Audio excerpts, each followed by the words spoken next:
Welcome to Coast to Coast Sports, the college football edition. I'm your host, Joey Caulo. Today we have a full slate of football analysis. We will recap ASU's performance last week, preview their matchup this week against SDSU, and other big matchups going on across the nation. Here we go. Okay. And then we just roll it from there, okay. All right. Welcome back here. I'm here with Jacob Lev. We're going to be talking some college football. It's a busy, busy Friday. We got a busy, busy week two in college football, but we're going to start with ASU last week. A 37-31 win. A win's a win, but it's a little bit closer than a lot might have predicted. I believe ASU was favored by about 23.5. So that's not as close as you want it to go. What did you see last week? Kind of what went wrong and well, wrong? I think the biggest thing was the offensive line for ASU. They let up 7 sacks to this New Mexico State team that only had 11 sacks all of last season. And if that's not scary, then I don't know what is scary. That's awfully worrisome when you think about, well, you know, SC's coming in here in just a little bit over a month, or Oregon or Stanford or pretty much anybody else you're going to play on the schedule. The Pac-12 is going to be a challenge for ASU if we can't stop New Mexico State. Yeah, absolutely. I mean, also another wrong, now this isn't a surprise. Obviously last year the problem was pass defense. And last week against New Mexico State, 398 yards to the air. That's never good. And you can say first game, first system, so you can give them a little leeway on that. And that Phil Bennett's coming in with a new defense, but still, you give up 398 passing yards to Mexico State, and you got to play Josh Rosen, you got to play Darnold from Herbert SC. from Oregon. I mean, really anybody else you're going to play on the schedule here is going to have a stronger. Well, stronger also this week there was some major news with the ASU football team. Marcus Ball, a cornerback on the team, had to medically retire due to an ongoing problem with his epilepsy. So that's not going to help the team at all. Already the thinnest position core just got a little bit thinner with Ball leaving. So that's not good. But what do you think off of that first game? What was the biggest strength you saw, Jacob, and what's the biggest weakness? You can go weakness, offensive line? Yeah, weakness is definitely the offensive line. Like, we need to solidify our offensive line before we do meet San Diego State this coming week. But our biggest strength is probably our receiving core. N'Keal Harry, everyone knows who he is. He was fantastic his freshman year last year, and he looked good this past week.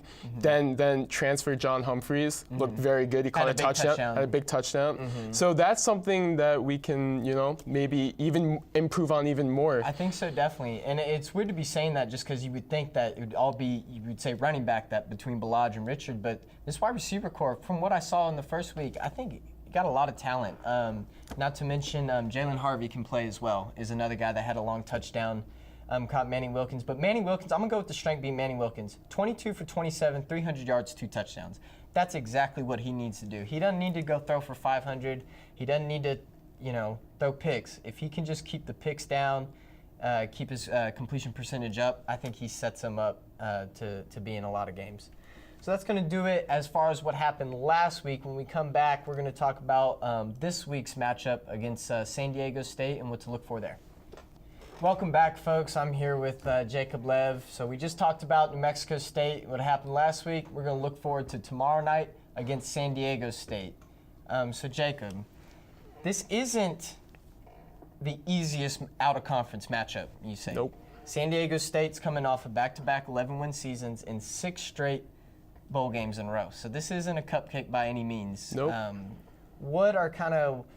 What does San Diego State do well that's kind of helped them get to this point? Well, in the past couple of years, they've had a big name at running back. Of course, he left for the NFL in Pumphrey. He's one of the best running backs to ever play in college football. I think he's one of the leaders in rushing in all time in career. But now they have a guy named Rashad Penny. Last week, he had 21 carries for 197 yards and 2 touchdowns. Let's see what he can do against this ASU defense that kind of struggles sometimes against the run. No, definitely. San Diego State's almost kind of like a throwback team, in the day where everybody's throwing and running and gunning. They just like to ground and pound. It's almost going to be kind of like playing a Stanford or playing a Alabama. Obviously not that kind of talent, but that kind of style of play. They're going to try to come at ASU. They're going to try to hit them in the mouth, try to get the ball on the ground. And an interesting side note here, Rocky Long, who is their coach, he's vastly underrated. I mean, this guy took over after Brady Hoke left about 6 seasons ago, and he's made 6 straight bowl games at a place like San Diego State. That's huge success. He turned around the program. And also, he used to be Todd Graham's assistant when Graham was the coach at Tulsa. So there is some familiarity there. The whole ideology with the running the ball, I believe that kind of comes from coaching under Todd Graham. But San Diego State, they have players too.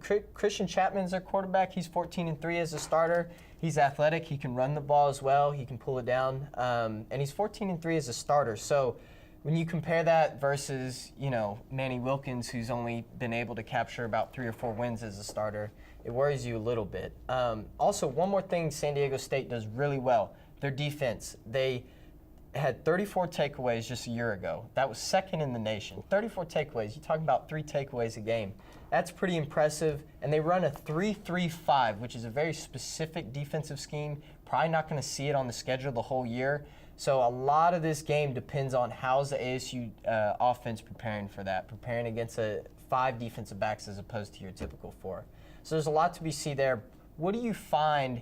What do you think the keys to victory? What's ASU got to do tomorrow night in order to keep the season rolling and go 2-0? Well, we're going to go back to the offensive line. They can't allow 7 sacks again, especially to the San Diego State team. They got to limit, how much pressure is being put on Manny Wilkins, and also just stop the run, too. Because Penny has the ability to go off again for another 197 yards or more, too. So definitely stopping the run is going to be key to a victory for the Sun Devils. And I would say one of the things, look at the opening drive of the game. The opening drive when ASU's on defense in San Diego State, because they're coming on the road, they're going to try to get a knockout punch. I think they're going to try to get the game early, kind of take the fans out of the game. I think a lot will be shown in those first couple possessions of the game where the game's going to go.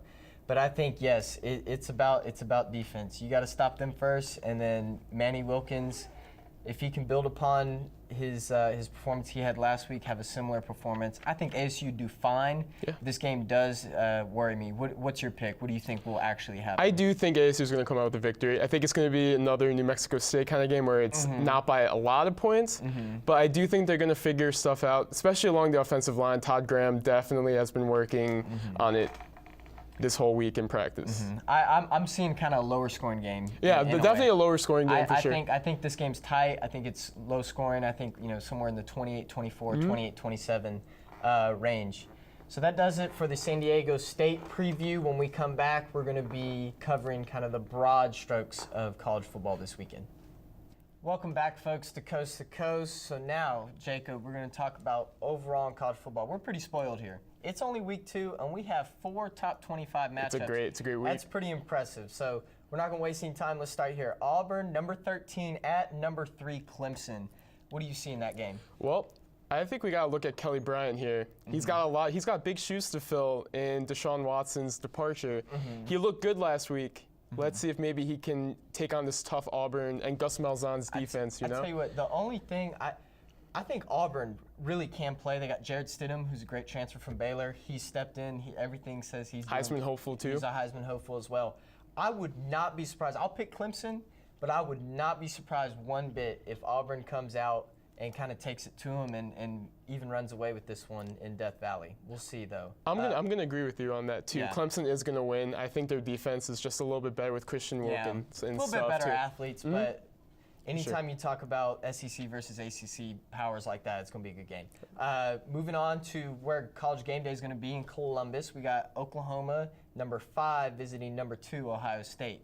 What do you see going on there? Well, this is probably going to go down as one of the best games of the season, I think, because you got Baker Mayfield versus JT Barrett, both Heisman hopefuls, both playing with on very good teams. I do think Ohio State's going to come out with this. I think they just have a more talented team. Again, Oklahoma does have a very talented team. I think when you got players like Nick Bosa and all, just their great defense, I feel like it's going to be a little bit too much for Baker Mayfield. And coming from last season when they played too, so. I think one interesting thing here is when they played last season, Ohio State went down to Norman. At that time, a lot of people were picking OU. OU was a favorite and kind of slapped them around. I think ended up winning by 3 touchdowns, something like that. And Baker Mayfield said it was by far the most embarrassed he'd ever been because it's the only game at Oklahoma he's lost at home, and it's the only game he's been blown out in. Which is insane to think about. Which is insane to think about. He's a guy that's been around for a while. So I'm actually going to pick Oklahoma in this. I think OU's going to come fired up. And one interesting note, Ohio State, when they're playing at home against another top 5 team, 0-5. 0-5, and most of those games have come within the past 5 years. So it's a relevant That's a good statistic, stat. yeah. So we'll see. Ohio State, they play well in primetime, but They not do. always at home. So we'll see what happens there. Next game on the list, we can go Pac-12. Now this is a big matchup of Pac-12 Titans. We got Stanford at SC in the Coliseum. What's going to go down there? Well, I like USC here. I mean, Sam Darnold didn't have a great game last week, but I feel like he's going to come back and he's going to show who he truly is as a quarterback against the Stanford team. Also, you got to remember, Stanford lost one of their key pieces, and Christian McCaffrey. So that's going to be kind of hard to replicate. But, you know, at the end of the day, David Shaw is one of those guys that He's a great coach. As long as he's coaching at Stanford, they're going to be ready to play. True, they're going to be they're a bowl team. Stanford doesn't show up and isn't ready to play. They'll be ready to go take on SC. I will say, I think SC will end up pulling it out. I think almost that close game last week against Western Michigan, maybe a little slap in the face early in the season. Go, okay, you know, you still got to show up. You still got to play well. So I see SC maybe running away with this one in the fourth quarter. We'll go by about 2 touchdowns here. One last thing, who do you think has the best performance? This is a big weekend. All the lights are on. Who's going to step up in the bright lights and have a big game? I'm going to say JT Barrett.